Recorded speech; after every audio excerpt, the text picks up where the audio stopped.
पण काल एक महत्त्वाची घटना म्हणजे मोदी सरकारचा अर्थसंकल्प आणि निर्मला सीतारामन अर्थमंत्री यांचा 5वा अर्थसंकल्प सादर करण्यात आला।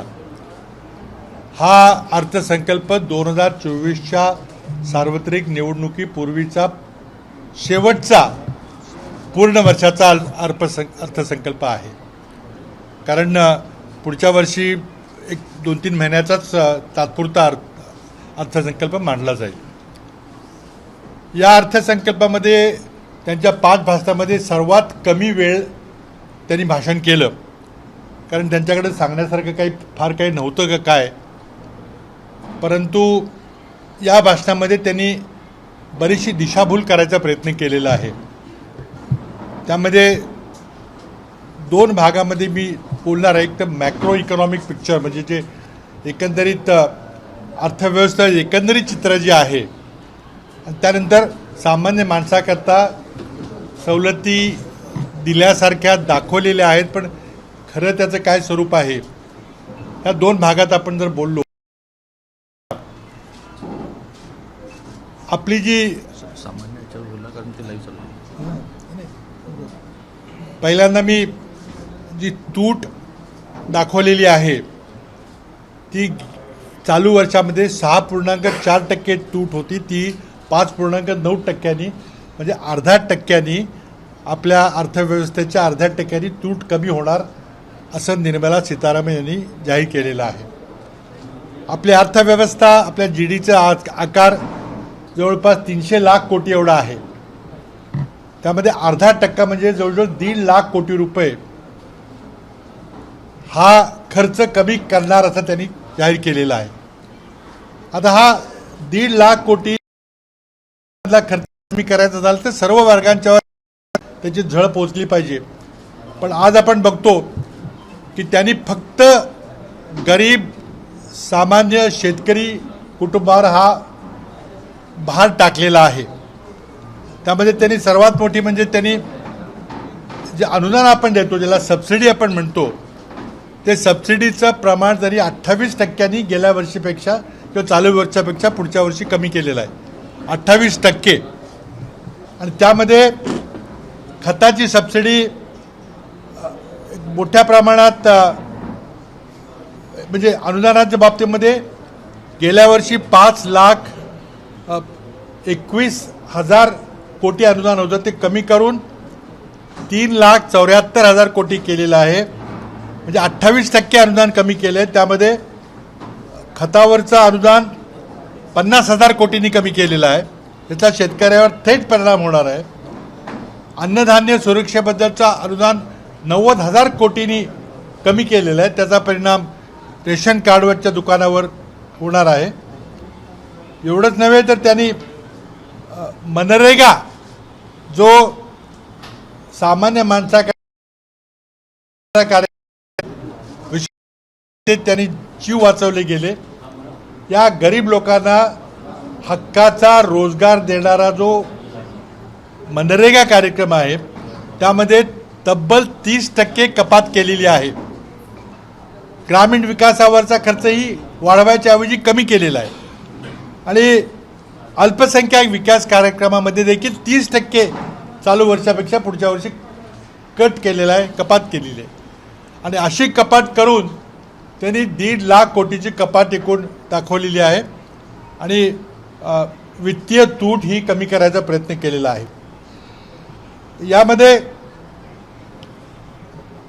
गरीब लोकांना काही दिलेलं नाही, पण श्रीमंतांचं जर आपण बघायला किंवा कर सवलतीबद्दल जर बोललो तर श्रीमंत वर्ग ज्यांचं उत्पन्न 5 कोटीपेक्षा जास्त आहे अशा वर्गावर जो विशेष कराचा अधिभार होता तो अधिभार 37% कमी करून 25% केलेला आहे। त्यामुळे एकूण श्रीमंत लोकांच्या जे कराचा बोजा होता तो 43%हून 39%वर आणलेला आहे। अतिश्रीमंतांच्यावर ही त्यांनी मोदींनी त्यांच्या मित्रांना सूट दिलेली आहे। आता सामान्य माणसाच्या कराकडे आपण आलो तर त्यामध्ये 2 वर्षापूर्वी निर्मला सीतारामन यांनी सर्वच लोकांना सांगितलं की आम्ही नव्या कर प्रणालीकडे चाललेलो आहे आणि त्या नव्या कर प्रणालीमध्ये तुम्हाला काही सूट मिळणार नाही, कपात मिळणार नाही, वजावट मिळणार नाही, पण व्याजात कराचा दर कमी असेल. आणि मग ज्याला नव्या पद्धतीमध्ये प्रवेश करायचा त्यांनी नव्या पद्धतीमध्ये जावं, ज्याला जुन्या पद्धतीमध्ये कर भरायचे त्यांनी जुन्या पद्धतीमध्ये करावं. सरकारचा उद्देश असा आहे की हळूहळू जुनी पद्धत कमी करून नव्या कर प्रणालीकडे जायचं. पण असं दिसून आलेलं आहे की ही नवी कर प्रणाली कोणी स्वीकारलेली नाही. जर आपल्याला खरी माहिती पाहिजे असेल तर खरं म्हणजे अर्थमंत्र्यांनी किती लोकांनी किती करदात्यांनी नवी कर प्रणाली स्वीकारली आहे त्याची आकडेवारी द्यायला पाहिजे होती, पण ती दिली नाही. आता त्यामध्ये थोडीशी छाटछूट बदल केलेला आहे. महागाईमध्ये संबंध देश होरपळलेला आहे. महागाई ही मोदी सरकार आल्यापासून गेल्या 8-9 वर्षापासून महागाईमध्ये आपण होरपळतोय आणि त्यामुळे लोकांची क्रयशक्ती कमी झालेली आहे, रुपयाची किंमत कमी झालेली आहे, डॉलरच्या तुलनेमध्ये रुपया किती घसरतो हे आपण पाहिलेलं आहे.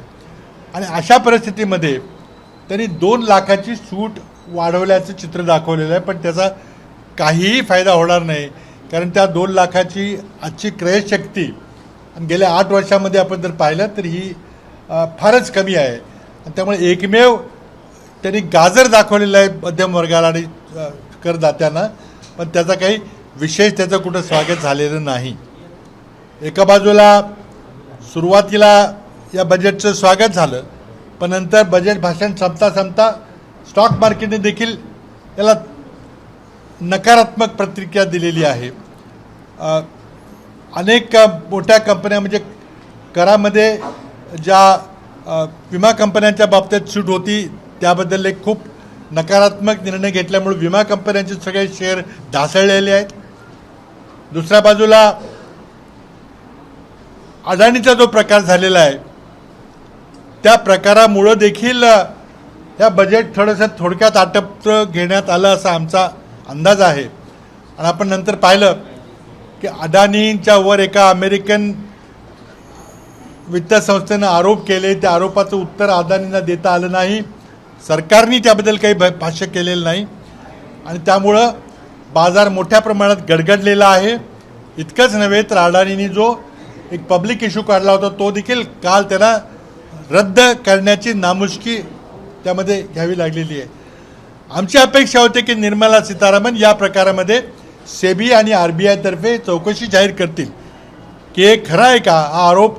कारण हा देशातल्या एका मोठ्या कंपनीवर, देशातल्या सर्वात श्रीमंत व्यक्तीवर आंतरराष्ट्रीय आरोप झालेला आहे. त्यामुळे भारताच्या नियामक व्यवस्थेवर आरोप झालेला आहे, भारत सरकारवर एका दृष्टीनं आरोप झालेला आहे की तुमच्या देशामध्ये तुमच्या उद्योगपतीचं तुम्ही कशा प्रकारे नियमन करता, किंवा जो आरोप होतोय की हे सगळे क्रोनी कॅपिटलिझम, भाईबतीचा वाद चाललेला आहे, मित्रांना मदत करायचं चाललेलं आहे, हा आरोप खरा आहे का, या आरोपाला उत्तर देण्याकरता काही अपेक्षा निर्मला सीतारामन यांच्याकडून होती, पण ती फोल ठरलेली आहे. त्याबद्दल सरकार काही बोलायला तयार नाही आहे. दुसऱ्या बाजूला अडाणींना, देशातल्या सर्वात श्रीमंत व्यक्तीला आपला असलेला जो पब्लिक इश्यू होता त्यांचा खूप मोठा, तो रद्द करण्याची नामुष्की पत्करावी लागलेली आहे. ही देशादृष्टीनं आपल्या देशाच्या अर्थव्यवस्थेला काळिमा लावणारी घटना आहे. परंतु तरी देखील सेबी आणि RBI जे नियामक संस्था भारत सरकारच्या आहेत त्यामध्ये कोणी काही बोलायला तयार नाही, वित्त मंत्रालय काही बोलायला तयार नाही. आणि पार्लमेंटमध्ये चर्चा आम्ही मागतो, पण पार्लमेंटमध्ये चर्चा होणार नाही आम्हाला माहिती आहे. कारण कुठल्याच प्रकारामध्ये पेगासिसवर झाली नाही, राफेलवर झाली नाही, यावर चर्चा मागितली असताना त्यांनी नकार दिलेला आहे. आणि त्यामुळे अत्यंत अपारदर्शक पद्धतीनं सरकार चाललेलं आहे आणि या अर्थसंकल्पामध्ये सामान्य माणसाला काही दिलासा मिळालेला नाही. उलट गरीब माणसाच्या गरजेच्या अनुदानावर कपात केलेली आहे.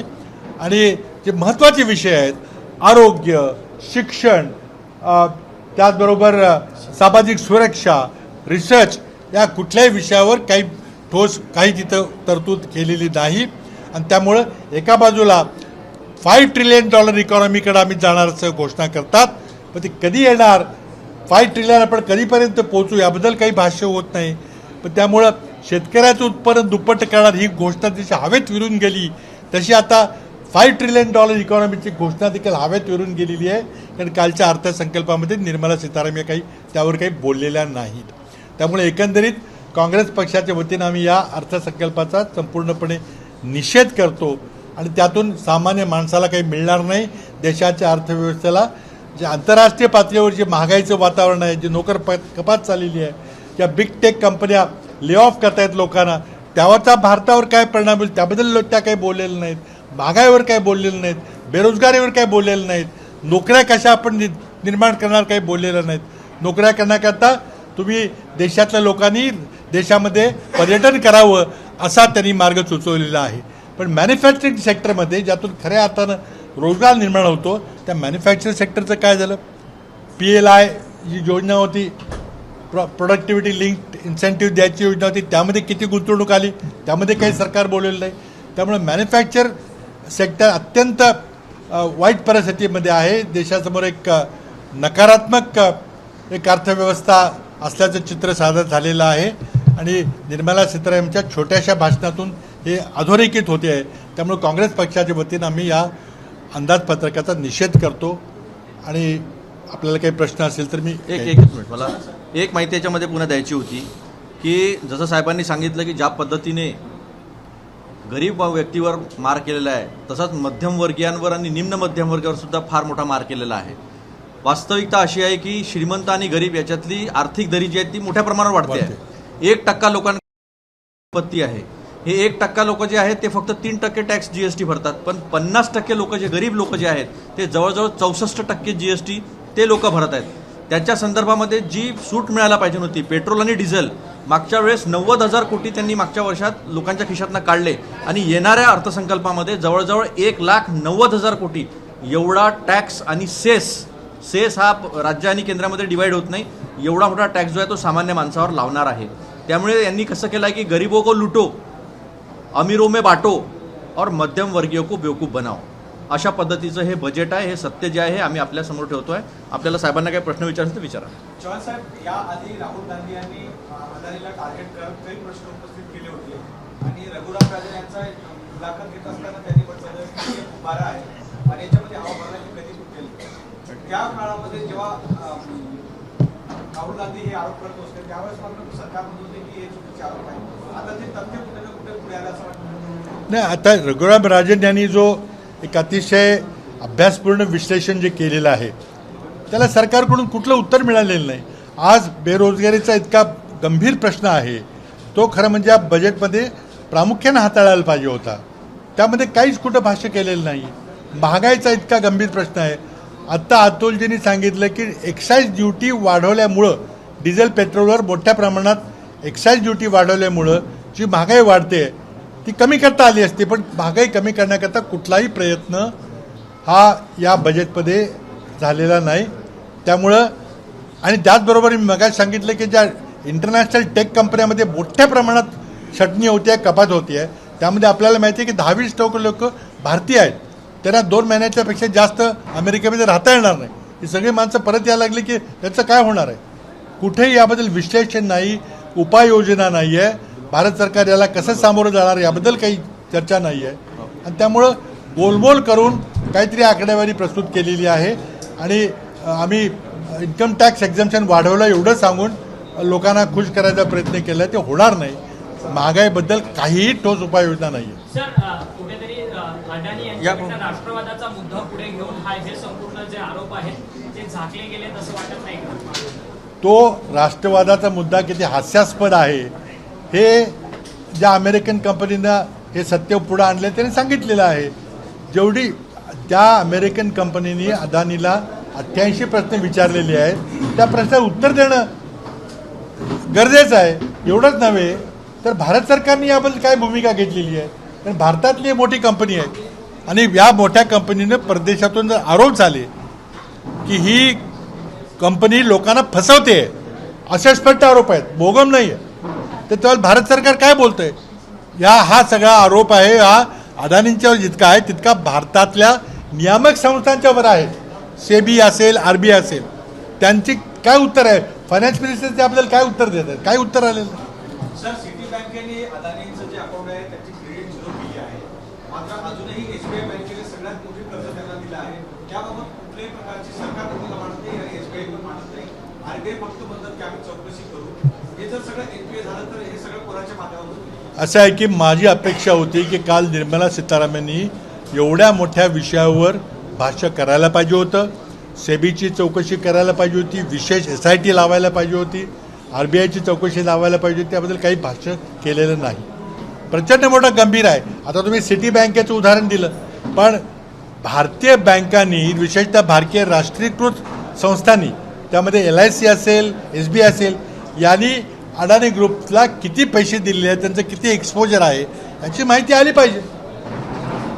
अदानींना त्याबद्दल काय स्पष्टीकरण द्यायला पाहिजे. ते पार्लमेंटमध्ये जी चर्चा का होत नाही यावरून आपण पाहा ना. आज पार्लमेंटमध्ये इतक्या गंभीर विषयाची चर्चा होणं स्वाभाविक होतं, पण आज मोदी सरकार चर्चा करायला का घाबरतंय. राफेलमध्ये अनिल अंबानींची चर्चा होऊ दिली नाही, आता या प्रकरणामध्ये गौतम अडाणी यांची चर्चा होणार नाही. म्हणजे भारताची अर्थव्यवस्था किती नाजूक अवस्थेमध्ये जात आहे हे आपल्या सर्वांना लक्षात येईल. बोलो नाना बोलो.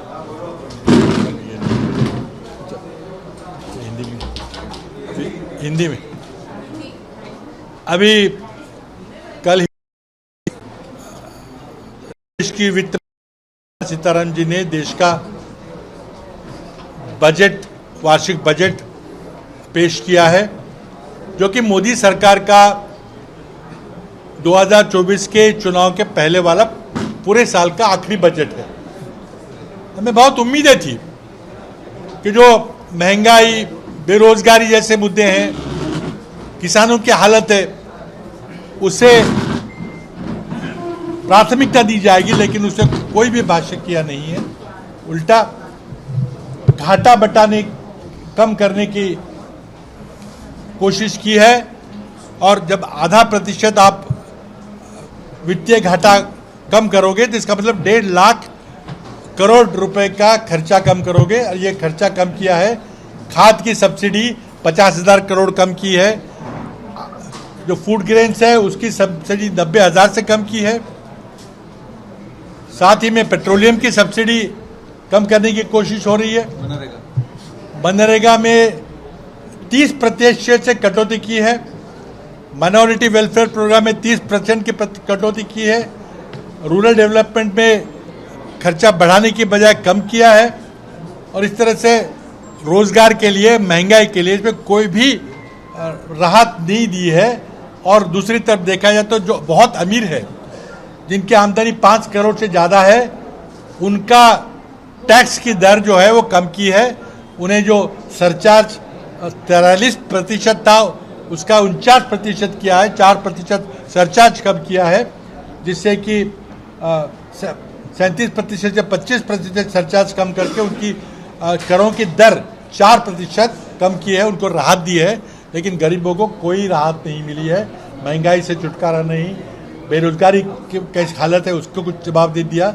जो विदेशों में टेक कंपनियां जो ले ऑफ कर रही है, नौकरों को निकाल रही है, लाखों की संख्या में कटौती हो रही है, उसका भारत पे क्या असर पड़ेगा, कोई चर्चा नहीं है. बहुत ही निराशाजनक ये अर्थसंकल्प रहा है. कांग्रेस पार्टी की ओर से हम इसका बिल्कुल पूरी तरह से निषेध करते हैं. ना अडानी का लिए ठीक है, अडानी का बोलो. साथ ही में जो भारत के सबसे अमीर आदमी और सबसे बड़ा उद्योग समूह है गौतम अडानी जी का, जिसके ऊपर विदेशों से जो आरोप हुए हैं कि ये अडानी समूह एक फ्रॉड कर रहा है. जो शब्द का प्रयोग किया है एक अमेरिकी कंपनी ने, ही इज डूइंग ए कॉन, यानी कि बिल्कुल धोखाधड़ी कर रहा है, ऐसे स्पष्ट आरोप किया है.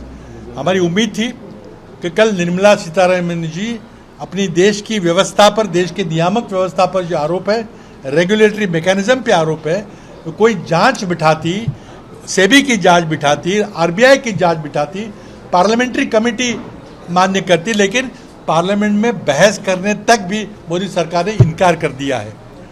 क्या छुपाना चाहती है मोदी सरकार? और मैं ये सामान्य बात नहीं कि किसी एक कंपनी का ये मामला है, ये आम आदमी का मामला है, क्योंकि इस कंपनी को भारत सरकार की आम आदमी के मिल्कियत की SBI, LIC जैसी कंपनियां हैं, इन्होंने बहुत बड़ा कर्जा दे रखा है।